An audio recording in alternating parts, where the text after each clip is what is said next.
علامہ صاحب آپ نے گفتگو کے دوران جیسا کہ حضرت کا شعر کا ذکر کیا آپ نے، تو زندہ ہے واللہ، تو یقیناً اہل سنت کا تو یہ عقیدہ ہے کہ نبی کریم صلی اللہ علیہ وسلم حیات ہیں، اور پھر آپ نے امام کا شعر پڑھا تو زندہ ہے واللہ، یعنی قسم کھا کر امام فرما رہے ہیں۔ تو حضرت یہ ارشاد فرمایا کہ اگر تو نبی زندہ ہیں اور یقیناً ہیں تو زندہ کو تو کوئی دفن نہیں کرتا۔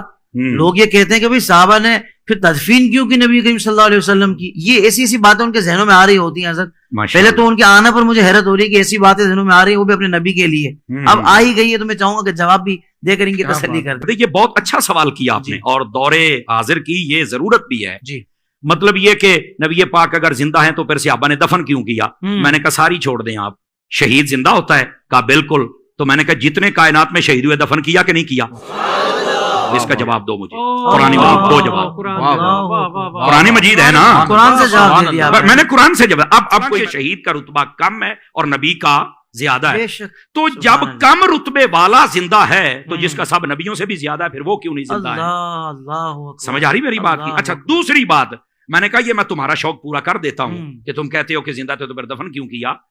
میں نے کہا جو مردہ ہوتا ہے نا اس کو آگ لگائی جاتی، کسی بھول میں نہ رہنا، اس بات کو نوٹ کیا جائے۔ جن کے مر جاتے ہیں وہ آگ لگاتے ہیں اپنے ہاتھوں سے، ہم جو دفن کرتے ہیں نا وہ زندہ سمجھ کے کرتے ہیں۔ کہتے ہیں مولانا وہ کیسے؟ سن لیجئے، اور یار مجھے بتاؤ اگر زندہ نہیں ہے تو قبر میں اٹھ کے سوالوں کے جواب کون دیتا ہے؟ میں ایک یہ جو دیہاتی لوگ ہمیں سن رہے ہوتے ہیں تو میں ان کی ایک مثال دے دیتا ہوں، شاید کسی کے کونے کھانچے میں بیٹھ جائے۔ اور میں نے کہا یار بتاؤ، دیکھیں جب فصلیں ہمارے ہاں کاشت کی جاتی ہیں نا، مثال کے طور پر مکئی، ہم جب اس کو کاشت کرتے ہیں تو جب اس کا بیج نکالتے ہیں نا تو ہم پہلے اس کی چھانٹی کرتے ہیں، جو دانے خراب ہوتے ہیں ان کو سائڈ پہ کر دیتے ہیں، جو صحیح ہوتے ہیں ان کو سائڈ پہ کر دیتے ہیں۔ خراب دانوں کو ہماری بولی میں کہتے ہیں مرے مرے نے، تو کہتے ہیں مریا نو سٹ دے ہو، انہاں نو پورن دا کی فائدہ ہے، آ جڑے چنگے نے انہاں نو پورو کچھ نکلے گا تے صحیح نا۔ اس کا مطلب ہے اگر یہ دیہاتی لاجک سے بھی دیکھا جائے نا تو زندہ کوئی دفن کیا جاتا ہے، مردے کو کوئی نہیں دفن کرتا ہے۔ سائنس سے لے کر دیہات اور دیہات سے سائنس نے ہر زاویے سے ہم نے سمجھا دیا۔ دیکھیں نا ہم نے قرآن سے بات شروع کی ہے نا، ہم دائیں بائیں تو جا ہی نہیں سکتے۔ کیا کہنے، اور پھر یہ بھی ویسے بھی بڑی عجیب و غریب، وہاں کیسے زندہ ہر طرف سے بند ہے؟ تو میں ان سے سادہ سوال کر لیتا ہوں، میں نے کہا بتاؤ یہ جو چوزا ہوتا ہے یہ انڈے سے 21 دن کے بعد نکلتا ہے؟ کہا بالکل۔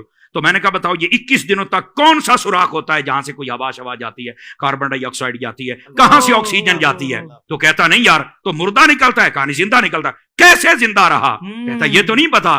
تو میں نے کہا پتا ہوتا تو سنی نہ ہوتا، پتا ہوتا تو سنی نہ ہوتا۔